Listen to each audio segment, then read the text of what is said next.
प्रणाम, नमस्ते। नमो नमः। प्रणाम, नमस्ते। चलिए आरंभ करते हैं।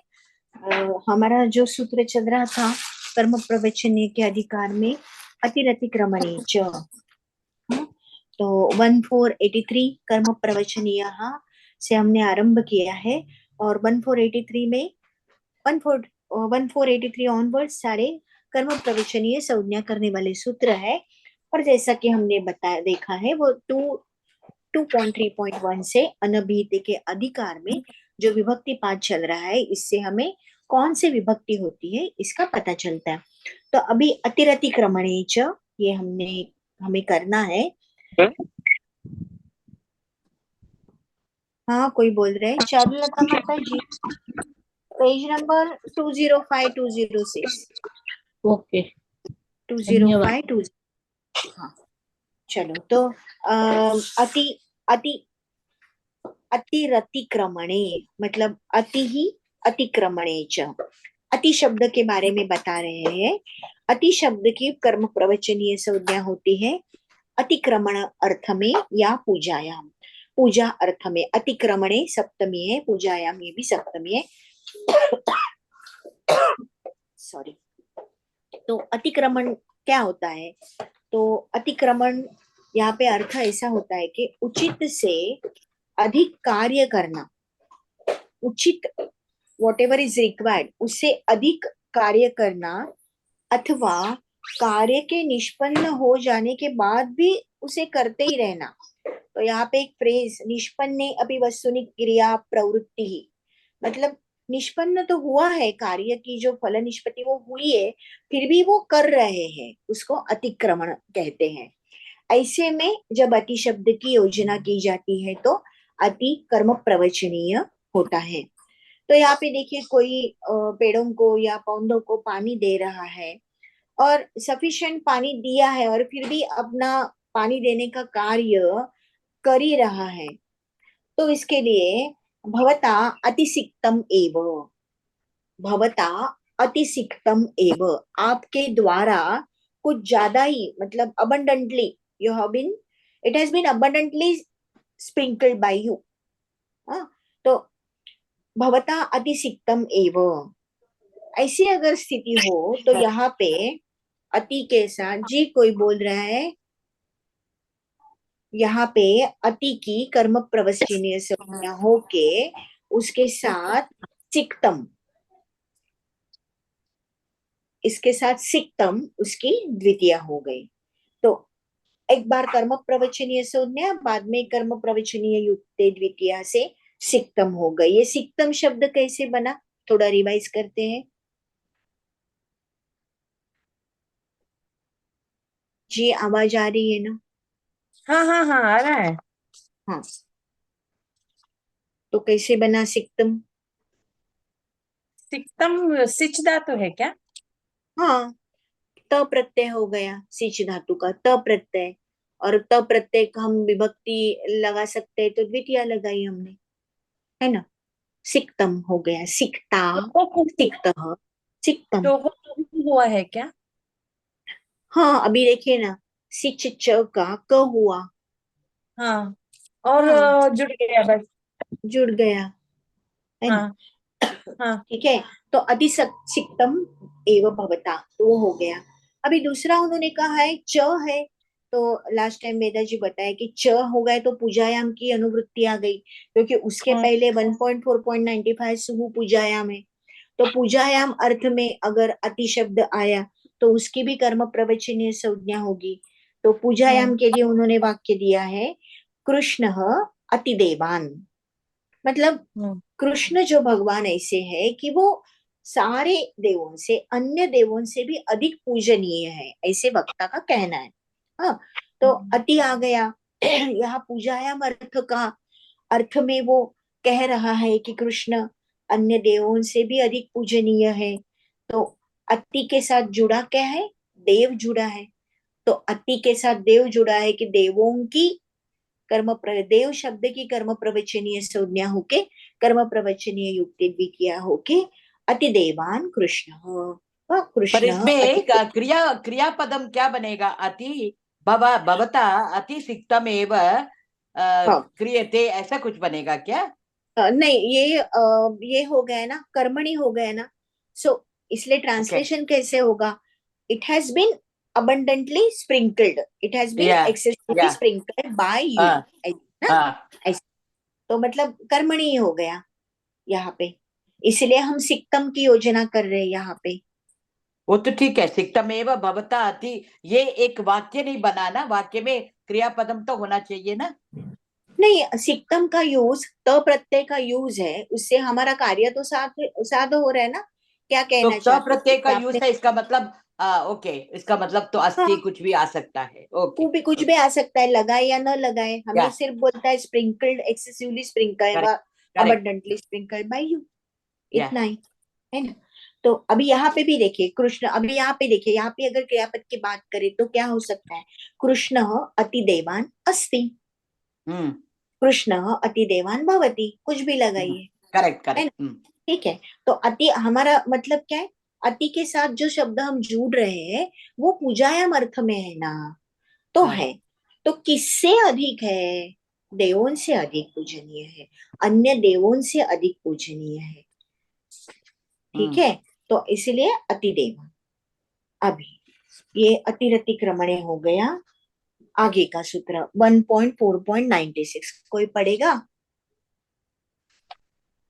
आगे का सूत्र अपि पेज हि नंबर पदार्थ संभावना सर्ग ग्रहार समुच्चयेषु। गर्हा समुच्चयेषु। तो क्या क्या आ गया? अपि की बात कर रहा है, ठीक है ना, अपि ही मतलब अपि उपसर्ग की, अपि की कर्म प्रवचनीय संज्ञा होने की बात कर रहे हैं। तो किस में आएगा? अंत में तो समुच्चयेषु कह रहा है, मतलब ये सारे अर्थेषु द्योतेषु, मतलब हमारी जो हमेशा सप्तमी बहुवचन होते हैं वैसे आ गया। तो ये एक एक अर्थ किसमें आ गया? पहला आया पदार्थ, आगे क्या क्या आया? संभावना, पदार्थ संभावना अनु अव सर्ग, असर्ग, अनु अवसर्ग, अनु हम्म अवसर्ग गर्हा समुच्चयेषु। हम्म तो कह सकते गरहा में और समुच्चय में, अनुभव सर्ग में, संभावन में, पदार्थ में। एक व्हाट एक इज देखते गर्हा? हैं, देखते हैं ना, गरहा का भी हाँ, एक देखते हैं। हाँ, विल स्टार्ट फ्रॉम पदार्थ। हम्म, सब डिटेल हमारे यहाँ दिया ही है माता जी। हाँ, तो पदार्थ, तो पदार्थ का मतलब यहाँ ऐसा होता है कि किसी वाक्य में जो पद दिया तो नहीं है स्पष्टता से, लेकिन उसके अर्थ को द्योतित कर रहा है। अप्रयुज्यमान पद का अर्थ द्योतित द्योतित करने वाला पदार्थ, मतलब it is showing the sense of some another word which is not expressed वहां पे। एक्सप्लिसिटली नहीं कहा है। एग्जैक्टली, लेकिन हम अगर उसको सप्लाई करें तो भी चल तो सकता है, अध्यार अगर करेक्ट, करके लेंगे तो भी हो सकता है। लेकिन हम्म, एक्चुअल वाक्य में उसका योजना वो नहीं है, प्रयुज्यमान नहीं है, हम्म ऐसे को हमने पदार्थ कहा है। तो यहाँ पे पदांतरस्य अप्रयुज्यमानस्य अर्थः इति पदार्थः।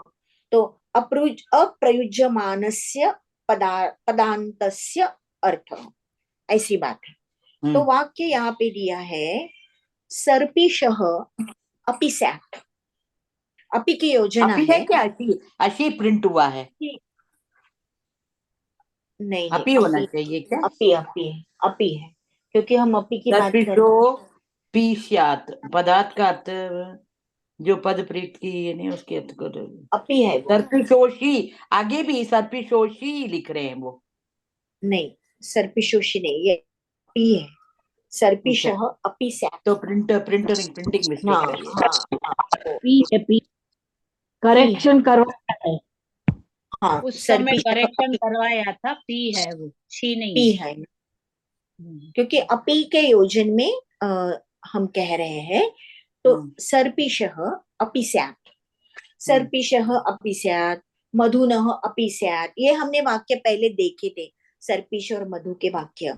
तो सर्पिषः अपि स्यात्, मधुनः अपि स्यात्।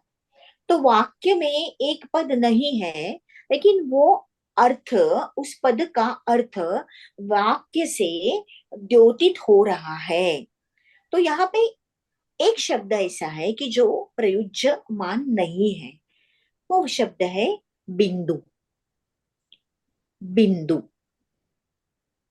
इत्युक्ते, बिंदु मतलब इसकी अर्थ से क्या है, अल्पमात्र है, स्तोक जो बोलते हैं ना, सो देयर में भी सैप कह रहे हैं ना, तो संभावना है फिर विधिलिंग। तो देयर में भी Sarpishma means this one, ghee. घी हाँ। घी घी घी हाँ? Ghee, right? तो देयर घी में भी, में बिंदु का क्या मतलब है? घी में बिंदु का एक मिनट मैं बता रही हूँ।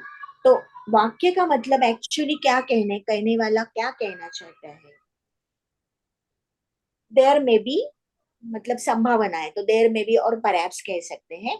देयर में भी और perhaps a drop of ghee, there में भी और perhaps a drop of honey. मधुनः अपि स्यात्, सर्पिषः अपि स्यात्। वो अपि शब्द की योजना इसीलिए कह रहा है कि उसको कदाचित मतलब संभावना होगी एक बिंदु मात्र घी की, संभावना होगी एक बिंदु मात्र मधु की। उसे कहना क्या है कि अल्प मात्र, लेश मात्र, स्तोक जिसको बोलते हैं, ये ड्रॉप, उसको बिंदु, घी का बिंदु या मधु का बिंदु ऐसे कहना था उसको। तो मतलब क्या सिचुएशन है, पद प्रयोग तत्र नास्ति किंतु तदर्थ तो द्योतते। वहां अपि शब्द ऐसा द्योतन कर रहा है, पदार्थ की द्योतनता हो रही है अपि शब्द से, जिसका यहाँ पे प्रयुज्यमान अर्थ जो है वो अप्रयुज्यमान दिया है। अप्रयुज्यमान पद जो बिंदु है, इसका अर्थ अपि शब्द से प्रतीत हो रहा है। देखो कैसे हम सामान्य हमारी भाषा में भी, लोकल लैंग्वेज में भी कहते हैं अपि मतलब हाँ थोड़ा, थोड़ा हो सकता है, हो सकता है। देखो घी पूरे बॉटल में भरा हुआ है, या हाँ हो सकता है, कभी हो सकता है, वो भी हो सकता है, मतलब just expressing the possibility of बिंदु मात्र सर्पिस व बिंदु मात्र मधु। पद पदार्थ, वो जो पद है उसका योजना प्रयुज्यमान, तत्र वाक्ये तत्पदं प्रयुज्यमानः नास्ति, किंतु तस्य अर्थ तत्प्रयोगं विना अपि तस्य अर्थ तदर्थः द्योतते। ये सिचुएशन है। तो ऐसे में अपि की, अभी एक देखते हैं। अपि की कर्म प्रवचनीय संज्ञा होती है, इतना ये सूत्र कह रहा है। हम क्या कर रहे हैं, 1496 मतलब सारे संज्ञा सूत्र कह रहे हैं। चलो ये कह रहे हैं पदार्थ अर्थ में अपि की संभावना स्थिति है, और पदार्थ अर्थ में अपि की कर्म प्रवचनीय हो गई। चलो कह तो रहे हैं अपि की कर्म प्रवचनीय हो गई, तो उसको हम जोड़ेंगे कर्म प्रवचनीय युक्ते द्वितीया। लेकिन यहाँ तो कह रहे हैं सर्पिषः अपि स्यात्, है कहाँ द्वितीया, कैसे कहेंगे कि कर्म प्रवचनीय हो गया। आया ना, बहुत बड़ा सवाल आया, क्या करें।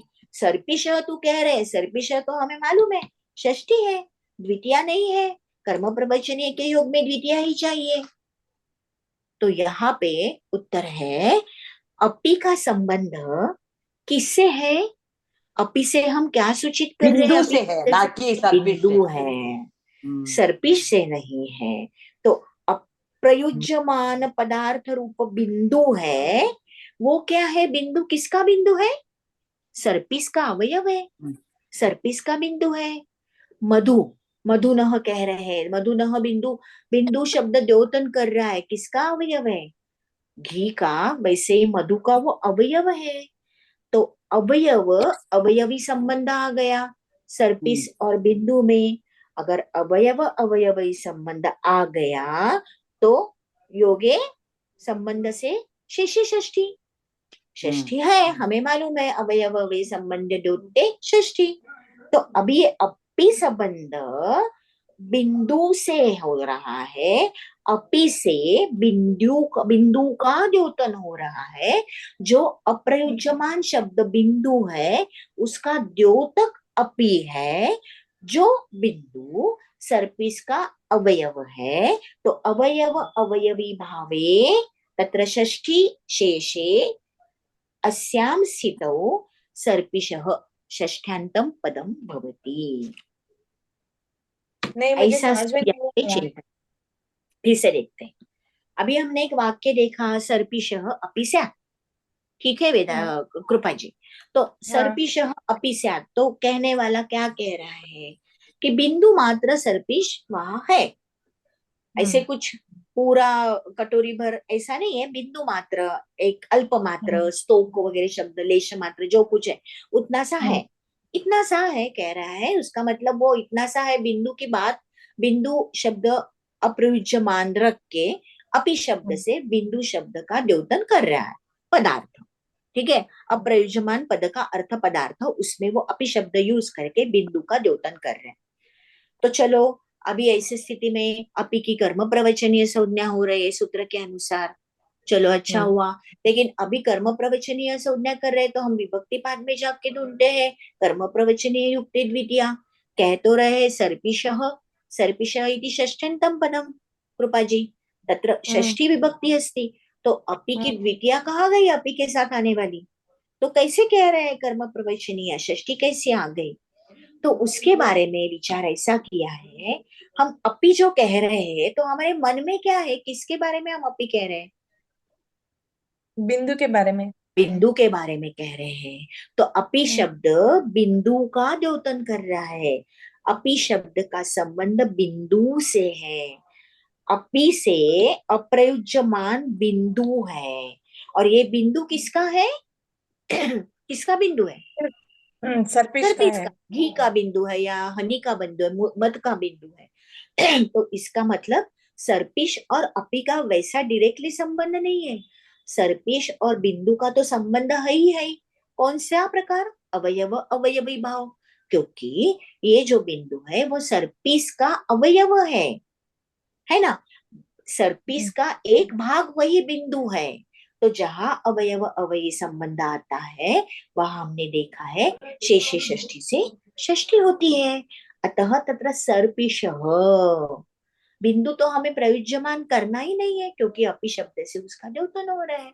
तो कह रहे हैं सर्पिषः अपि स्यात्, अपि का नहीं, संबंध, यहाँ पे कर्म प्रवचनीय से द्वितीय होना था ना, उसको वार के ये षष्ठी तो कर रहा है आप क्या?